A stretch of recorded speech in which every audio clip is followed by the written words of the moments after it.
Morning, Stephanie.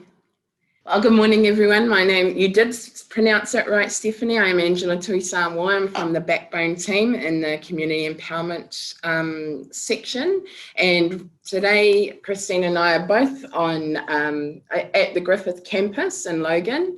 And I'm a community member, so I live and work and breathe in Logan. So I want to acknowledge the Yugambeh speaking people and also the Yagara people that have had ancestors and continue to look after this beautiful land that we meet on. And I'd like to acknowledge Sorry Business if there's any here. And also if you're meeting in other parts of the country.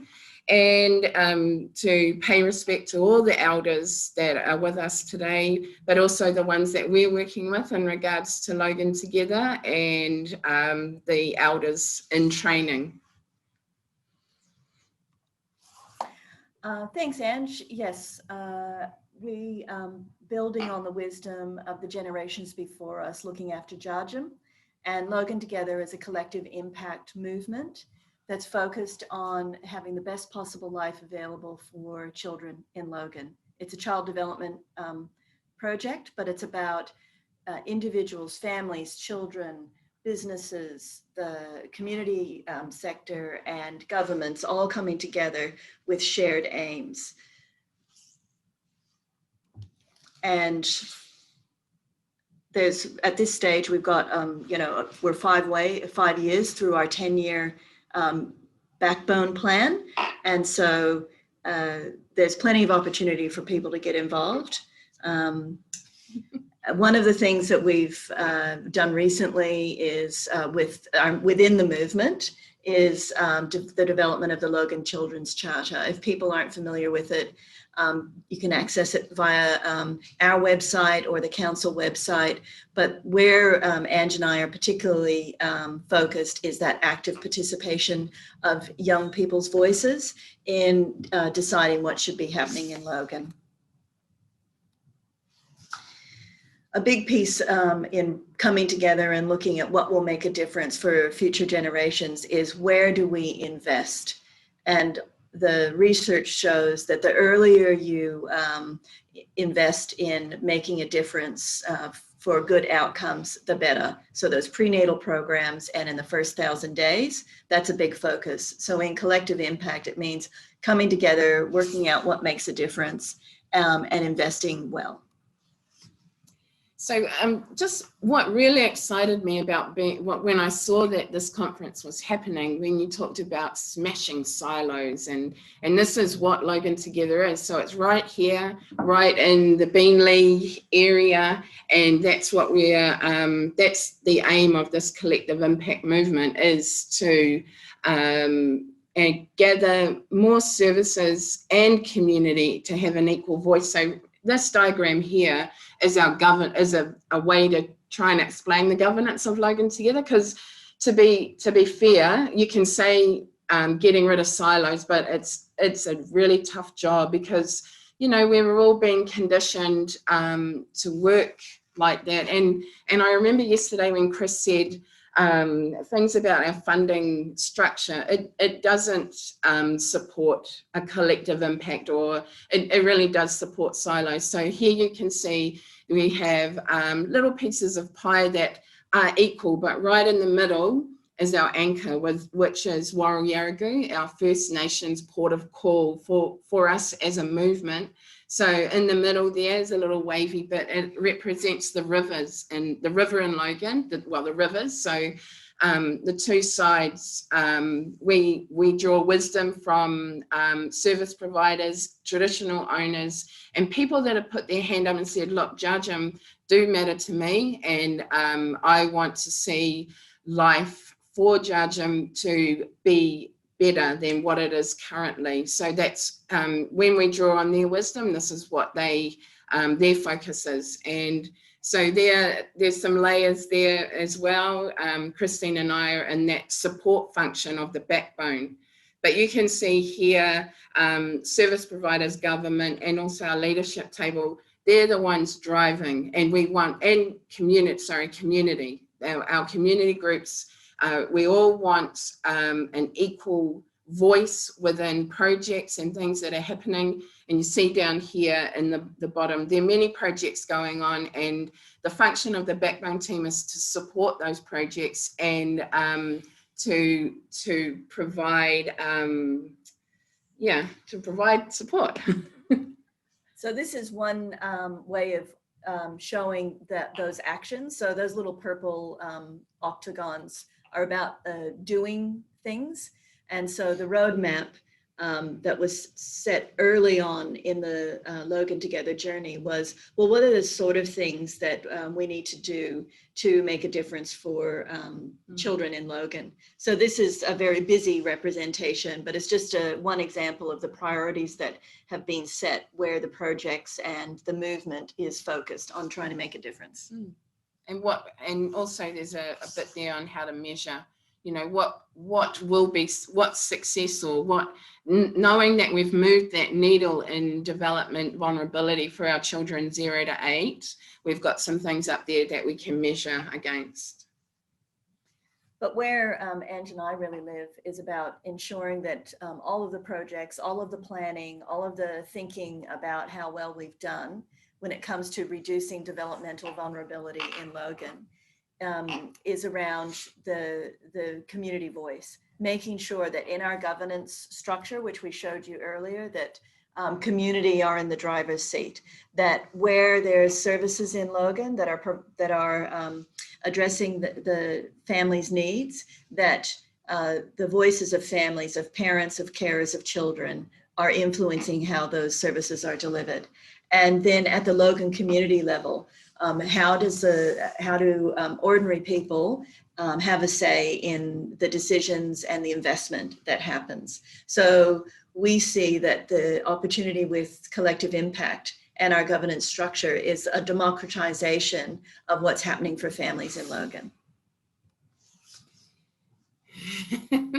So some of the examples that we've been working on, we were privileged to host. So Logan was privileged to host the Change Fest, which was a place-based big conference. And I had the opportunity to meet with lots of different people from all over Australia that were community members that had a passion to see shift and to have their voice heard. So our Logan cohort so that happened in 2018, and last year Change Fest was in Mount Druitt, and the Logan cohort, that the community members that put their hands up and were able to benefit from a scholarship, trudged down to Mount Druitt, had a great week, and Deepening Democracy has now been established. So that's a project group that will sit with Logan Together, but they'll also be looking at broader things within the community and how to strengthen community voice, and again, where they can sit within decision making. So some other examples of how we are elevating and amplifying community voice is through a community connector model. It's a bit of a buzzword. Some of you probably have heard it before, but that's really about identifying, supporting, and acknowledging those community leaders that sit throughout Logan, who are doing the work, the go-to people in their neighborhood, identifying them and providing them with employment opportunities to connect with our projects and initiatives. So that's been something that we've been doing for a year or so, and we'll continue to, whenever there's a new initiative, we'll be looking at who in community can assist us and connect with them. And the next, I guess, initiative that we really are thinking through now is about developing a citizen panel of parents and carers and young people in Logan who can be a go-to deliberative, like a think tank, where people have got a new idea for a service, or they want to check in about how they're, how they're working in community. It's going to be an advisory body where you can go and have a yarn, provide this sort of information, but get, I guess, some real time about how things play out on the ground. So that's our next initiative that we hope to have up and running by the end of the year. Yeah, I was part of, when I first heard about Logan Together as a community member with 2 children within that 0 to 8 space, and I pricked my ears up and I was really interested. So I did part of that, the development of the roadmap and massive plenary meetings. And so now I've had the privilege of being employed in the Backbone team. And this year, and in the last couple of years, we've had some partners come in and ask for some listening to be done within community. And we heard about parents' challenge, one of them was the parents' challenges to accessing allied health. And also we did some work with the Department of Housing around homelessness. But it's not just listening. There's also some structural changes that have been required to deliver on a collective impact and our roadmap. So one example is the establishment of the maternal and child hubs in Logan. So when we started, there was evidence that there was about 600 women in Logan who got little or per year, who got little or no care during their pregnancy. And this was double the Queensland average. So something was going on. When we went out and talked with women, there's a list there that you can see on your screen, a whole bunch of reasons about why people weren't accessing prenatal care. So now, 5 years along, we've got 4 hubs up and running based in the community. So where women can go and families can go and get their clinical care, their needs met, but also be connected into a more holistic community response. There's currently about 27 midwives operating within this model, and so far 880 women have birthed through the hubs. And what we have seen is that this has also then led to some significant improvement in outcomes. I mean, we're still early on our journey, but particularly around things like the number of antenatal care appointments and the birth weight of babies. There's strong evidence that by listening to community, because this idea about community hubs wasn't something that Logan Together came up with. There'd been strong community support for years. What we were able to do was to broker the relationships, bring people together to make it happen. One thing I really, really love about this whole movement is, we could say, oh, that's a great success. We've got all these women going to community hubs, but we're now able to do an even deeper dive on other things that can support maternity, the maternity space, and hear more from community and say, hey, let's work around this as a collaborative and do something even better. And so, we've heard lately some really great stories, and we're going to be able to partner with the hubs and also other people that are interested in how to better maternity care in Logan. Here is, we have a website with a whole lot of resources that you can have a look at. And I know this is being taped, so for late, you can put a pause on that and see all the things that are on our website that you can download. And you can see there's the links, and you can access the Facebook page. We also have a dedicated early years website for people interested in quality kindy and early childhood education. And there's the email addresses for Ange and myself if you've got any follow-up questions, because I think we've taken up a lot of our time. Whoops. Not sure if there's any time left for questions, but we're up for it now if there is.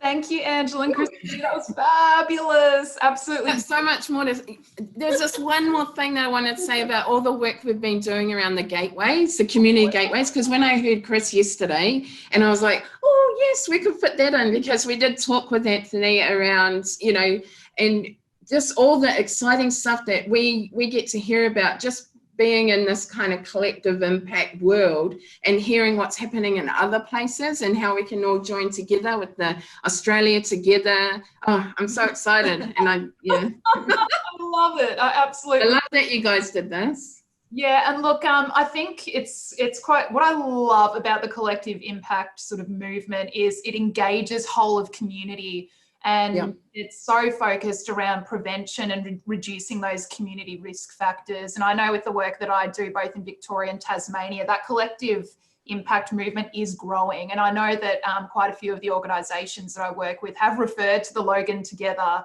structure and movement as a sort of a true example of that work. Which is really fabulous. And Angela, I think you're spot on that this framework and movement really does smash those silos.